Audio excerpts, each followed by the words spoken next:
Hello, everyone. Thanks for joining the session. As all of you know, this is conducted by Edureka on top of blockchain and its applications. As part of this agenda, we'll be discussing about blockchain. What are the different applications of blockchain? What is the technology stack we have on blockchain? And we'll also take an example of how do we use or what are the different cases that we use a hands-on on this part. Okay. So now let's talk about this blockchain. So let's try to talk about what is a blockchain. So blockchain is a technology which is introduced basically by the technology called Bitcoin. So where people will end up with creating a number of blocks and it will be chained, which means every block, each and every block will be attached to each and every block which is next to it. So unless otherwise you cannot, if your first block is starting and your block will continue to grow and you know that what is the start of it, what is the end of it, which means every block will contain the information of start of the block and end of the block. So which means in that case, if you are supposed to know what is the entire blockchain, you are supposed to hack the entire blockchain system, and which is practically not possible by anybody. So that's what we typically call it as a blockchain technology, and it's a concept which can be implemented by any language, which means it's not a language barrier or anything. You can use any technology or any programming language to implement it, and it is something which is mostly preferred to implement some programming that can help you to create a blockchain. Okay. So in any blockchains, you'll end up with having all the transactions logged, including the information based on the date and time and everything, so that each and every transaction can be visible and you'll be able to verify whenever you want it to. And there will be something called end node network owns a full copy of the blockchain, which means you'll end up with having each node will contain the network of a full copy of the blockchain, so that even if someone try to hack it, and because of the reason that it has to hold the entire full blockchain details and it won't be able to fix that. So now there are different types of technologies. In the blockchain itself, you are supposed to have different types of processes which are enabled, which means your transactions will be verified by the miners, which means whoever is actually going to mine your start mining your transactions which are present, and it will be verified by each and every miner, so that once each and every miner confirms that okay, this is the right block that we're trying to add, that we're trying to achieve, and that's when it will be verified.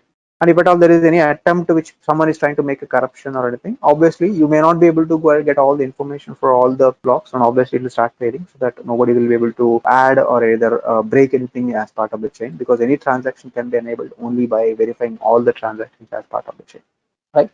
So now, what are the different applications which are implemented using these blockchains? And there are a lot of applications, especially the API, different APIs, especially if you take a look at how the transactions are being happening, or how these organizations are making a lot of transactions to make sure that nobody will hack it unnecessarily, or nobody will block them unnecessarily, and you will end up with using all these applications will be using these APIs. And if at all there is a decentralized application, especially this is a decentralized application, the major advantage is so it's not something that somebody can go and block it or hack it, because it's not something that a particular private person or either an organization will own it, and it is something which will be owned by the entire network of the people, so that it is not something that is possible for anyone to shut it down or go and start controlling it, unless otherwise if everybody started not to use it. So that's what we typically call as decentralization. So that's where there is no regulations that people can consider. So it's on the technology stack wise, and you'll end up with having a different technologies, and you'll have a different technologies like JavaScript or any kind of technology that you can use, which can integrate with your blockchain technology and with your Web3 applications, and that's what you'll use. And anatomy of this, so where you'll end up with having marketing agreement, and there is no need of a broker or any lawyer. So you can just considering that you have a block which is associated with you can continue to use it. And there is no documentation, everything which is required. You can continue to own it because you have that block which is available, which is actually part of your blockchain, and you can continue to own it. And you can continue to take your backup, and you can also continue to have a duplicates also. But only thing is that once you cannot create a new one as part of it, and the accuracy is going to be 100% accurate, and it cannot be avoided. It's something because of anyone. So, and you'll also have a concept called block verify. So what is the verify means? Identify counterfeits or either no duplicates or company verify or global solutions. There are different types of verifications which are available and which are differently used by different technologies, which can help you to build different type of applications. So counterfeit goods or diversified products or the stolen merchandise or the fraudulent transactions can continue to be verified as part of your blockchain, so that these kind of activities can be controlled very well over there. And of course, as I said, there are different type of applications which are built using this. And one of the example is Ripple, which is one of the coin which is created, one of the digital currency, I mean. So the Ripple network is something which is instrumental in payment for the providers, such as bankers or money services, which have been given. It is unreliable, so which means that okay, whatever the people who want to use it, and okay, you can consider it as one of the blockchain, one of the digital currency which is created.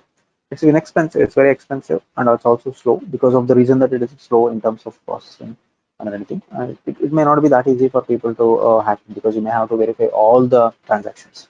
And that's where you'll have access to transactions which are being promised by the network will be Ripple network will be, and you'll end up with having the access, faster access to it, and then you'll be able to access, you'll be able to make transactions very faster, and it is also highly reliable and lower cost. And it'll take all the disadvantages of available of on top of it, and it's going to, you end up with having the transactions over Ripple network, which promises that okay, you can achieve all these accesses and faster process and the lower cost access. So likewise, there are different type of applications like Scotch, and you can also continue to use different ways of dealing with them. Right? You'll have other advantages of having the transactions can be cheaper, and it can also be maintained private, and you'll have a faster pace, which means the transactions can be verified very faster, and you can primarily use them for as part of your encryption, and in case if you want to shred information which nobody can recollect it once you shred it, and you can continue to use them. And you'll also have audits, which means that we can continue to have continuous auditing to make sure that things are working fine.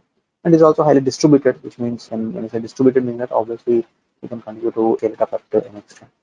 So likewise, we have a few other concepts like Augur or other thing which you can continue to use it. They have their advantages like weather prediction, which typically can be used, or political forecasting, and even heading or company forecasting. So likewise, these kind of applications can be used. These are the examples of few of the applications that are being used. Okay, so what are the things that you'll end up with learning when you're going through a Edureka webinar page? What are the things that you'll end up with learning? So you'll have start with the origin of working with a blockchain, and you will learn about cryptocurrency and blockchain applications, and you have a hands-on in each and every part, as you could see. And then you'll understand about what is the Bitcoin platform, how exactly the Bitcoin platform is built, and you'll also start looking at what is the Bitcoin mining, how do we start with Bitcoin mining, and everything. What you'll understand the basics of it. And then the very famous and very most widely used blockchain concept of digital currency is Ethereum, and you'll continue to learn about Ethereum and how the basics will be implemented in Ethereum, and what are the advantages of it, how to implement it using hands-on experience, and what are the advantages of it. Okay, so and then you will continue to using TOEFL, and this is one of the hands-on that you will continue to do that can help us to implement one of the MPM use cases. And as part of it, you'll end up with Hyperledger concepts as part of it. The overall session, you'll end up learning all these concepts along with the hands-on sessions. And this is the entire course part. This is the entire roadmap that you're going to learn as part of your sessions. Okay. So once you continue with that, and that's where you'll continue to become master, and that's what you do. Okay. So that's the overall process. And you'll also have multiple examples of Atlantis, which will have zero service charge, decentralized for or restrictions, anything, and that's what you'll end up with. Okay. So that's what you'll have. So these are the different activities that you'll end up with learning as part of your usual learning path. Okay. Yeah. Thank you very much. All the best for your blockchain learning.